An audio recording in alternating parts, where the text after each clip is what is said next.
그러므로 내가 이것을 말하며 주 안에서 증언하노니 이제부터 너희는 이방인이 그 마음에 허망한 것으로 행함같이 행하지 말라. 그들의 총명이 어두워지고 그들 가운데 있는 무지함과 그들의 마음이 굳어짐으로 말미암아 하나님의 생명에서 떠나 있도다.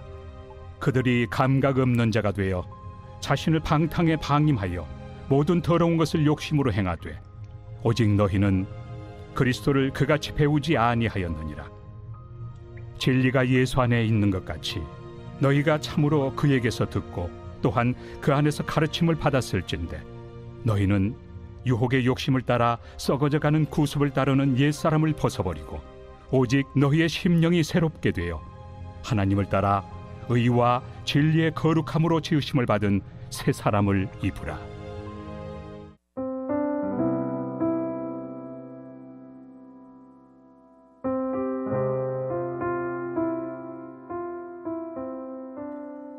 혹시 무통각 증후군에 대해 알고 계시나요?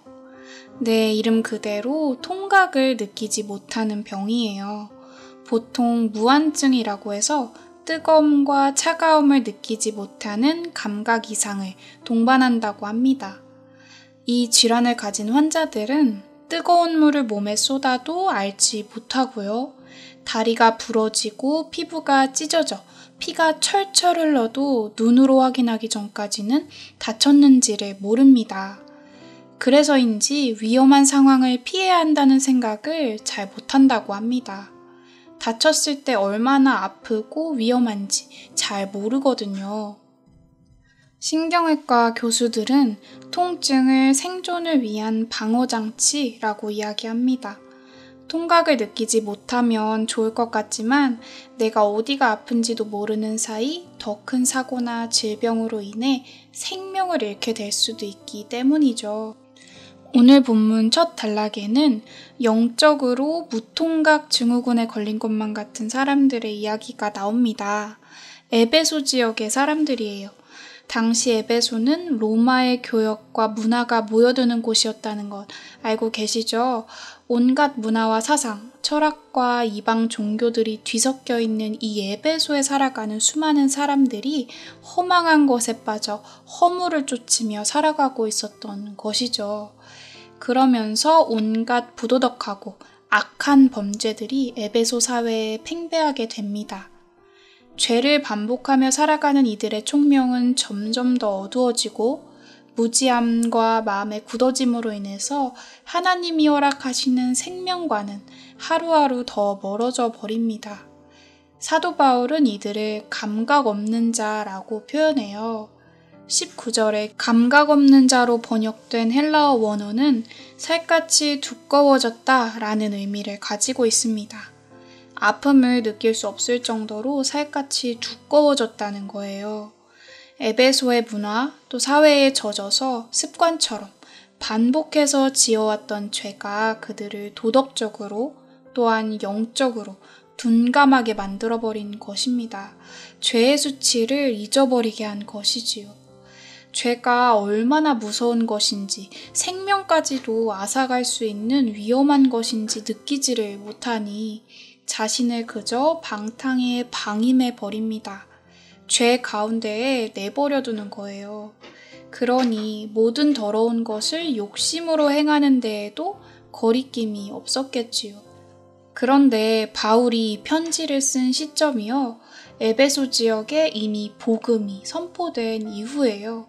20절을 보시면 오직 너희는 그리스도를 그같이 배우지 아니하였느니라. 그들이 이미 그리스도를 배웠다고 말하지요.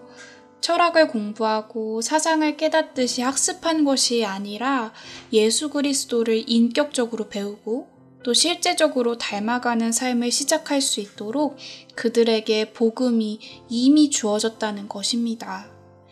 그렇기 때문에 예수님을 모르고 죄에 휘둘리며 살아가던 이전의 삶의 모습과는 완전히 다른 삶을 살아갈 수 있게 되었는데요.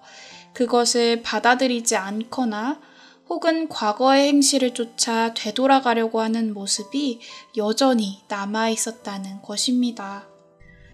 이들을 향해 바울은 강하게 선포합니다. 너희는 유혹의 욕심을 따라 썩어져가는 구습을 따르는 옛사람을 벗어야 한다. 구습, 과거의 습관이지요. 원어적으로는 노상 드나드는 곳이라는 의미를 담고 있어요. 시대와 사회 혹은 나로부터 시작되는 모든 유혹에 거리낌 없이 넘어가면서 그 욕심을 따라 지체 없이 또한 반복적으로 죄를 지었던 습관을 완전히 버려야 한다는 것입니다.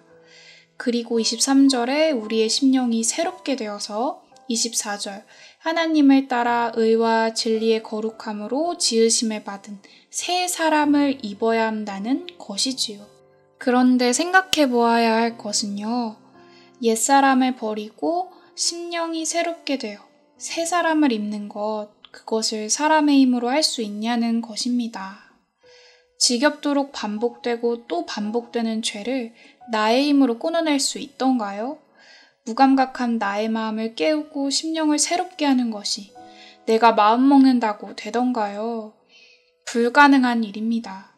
그래서 예수 그리스도께서 오신 것입니다. 우리의 죄를 다 끌어안고 죽으신 것이죠. 그리고 부활하시며 허락하신 것이 새 사람이 되는 은혜입니다.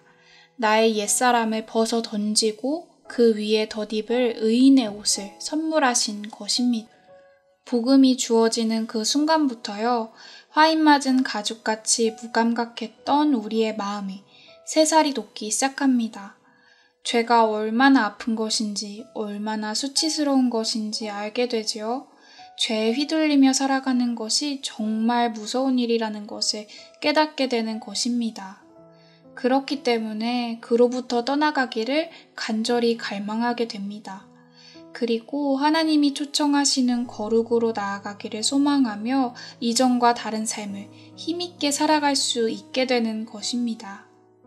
그래서 우리는 복음이 마음을 두드릴 때 반응해야 합니다. 의지적으로 하나님 말씀에 온몸을 담그고 매 순간의 선택과 결정을 성령님께 의탁해야 합니다. 반복되는 죄에 넘어지고 또 실패하더라도 죄와 싸우기를 포기하지 않는 것, 심령이 새롭게 되기를 하나님 앞에 쉬지 않고 구하는 것, 그것이 우리에게 이미 주어진 신분에 합당한 삶이자 우리가 걸어야 할 성화의 과정인 것입니다. 오늘도 우리에게 복음이 허락되었습니다. 옛사람을 벗고 새사람을 입게 하신 구원의 말씀이 우리에게 기쁨의 소식이 되기를, 또한 영적 무감각을 깨우는 회복의 소식이 되기를 간절히 바랍니다. 또 그 말씀에 반응하며 믿음으로 말미암아 성도의 삶을 살아내시는 저와 너나들이 온 성도님들 되시기를 축복합니다. 언제까지요? 예수님 다시 오시는 그날까지요. 옆 사람 손 꼭 잡고 함께 가시는 우리 너나들이 성도님들 되시길 진심으로 축복합니다. 기도하겠습니다. 이미 허락하신 신분에 맞게 살아가기 위해 오늘 주어진 말씀 붙듭니다. 굳어진 마음 부드럽게 하셔서 죄를 보게 하시고 대적해서 싸워나갈 힘과 능력도 허락하여 주시옵소서. 성령님의 이끄심에 의탁하여 성도답게 살아가도록 인도해 주실 것을 믿고 감사드리며 예수님의 이름으로 기도드립니다. 아멘.